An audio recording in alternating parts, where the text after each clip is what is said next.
কালো শকুনদের যে খারাপ নজর, যে চক্রান্ত, সেটা শেষ হয়নি। আপনারা সব দিক দিয়ে দেখতে পাচ্ছেন। আমরা এইটুকু কথা দিয়ে যাই আপনাদেরকে, আজকের এই মঞ্চ থেকে, আমরা যদি বেঁচে থাকি, আমাদের কোনো শহীদ পরিবার, কোনো আহত যোদ্ধার গায়ে আমরা একটা আঁচড় পর্যন্ত লাগতে দিব। কালো শকুনদের যে খারাপ নজর, যে চক্রান্ত, সেটা এখনো শেষ হয়নি।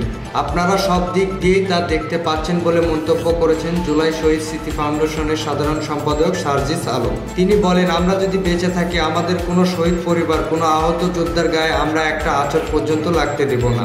শনিবার 30শে নভেম্বর সকালে নগরীর অ্যাডভোকেট তারেক স্মৃতি অডিটোরিয়ামে জুলাই শহীদ স্মৃতি ফাউন্ডেশনের পক্ষে থেকে গত জুলাই আন্দোলনে শহীদ হওয়া ময়মনসিংহ বিভাগের শহীদ পরিবারের মধ্যে অনুদানের চেক বিতরণকালে তিনি এসব মন্তব্য করেন। খুনি হাসিনা এবং তার দোসররা সব দিক দিয়ে চেষ্টা করছে আমরা যেন সফল না হই, এবং কোনোভাবে যদি আমরা ব্যর্থ হই, আমরা যারা এখানে রয়েছি কারোরই অস্তিত্ব খুনি হাসিনা রাখবে না।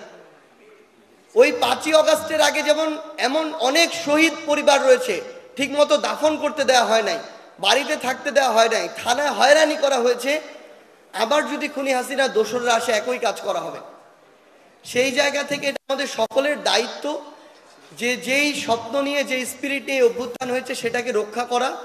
আমরা আমাদের জায়গা থেকে সরকারের যেমন গঠনমূলক সমালোচনা করব, একইভাবে আমরা প্রশাসন থেকে শুরু করে সার্বিকভাবে সকলকে তাদের কাজে সহযোগিতাও করব। এবং আমরা এখানে আমাদের পুলিশ প্রশাসন রয়েছে, জেলা এবং বিভাগীয় প্রশাসন রয়েছে। আমরা একটা জিনিস অনুরোধ করতে চাই, যারা এই অভ্যুত্থানের রক্তাক্ত ঘটনাগুলোর সাথে, হত্যাযজ্ঞের সাথে জড়িত ছিল, যাদের ক্লিয়ার ডকুমেন্টস রয়েছে, ভিডিও ফুটেজ বা ছবি, সে যেই পরিচয়েরই হোক না কেন, তাকে শাস্তির আওতায় আনতে হবে। প্রশাসনের উদ্দেশ্যে তিনি বলেন, যারা এই অভ্যন্তর রক্তাক্ত ঘটনাগুলোর সাথে জড়িত ছিল, তাদের ক্লিয়ার ডকুমেন্টস রয়েছে, ভিডিও ফুটেজ বা ছবি রয়েছে, সে যেই পরিচয়েরই হোক না কেন, তাকে শাস্তির আওতায় আনতে হবে। Khokon Ahmed, sky channel.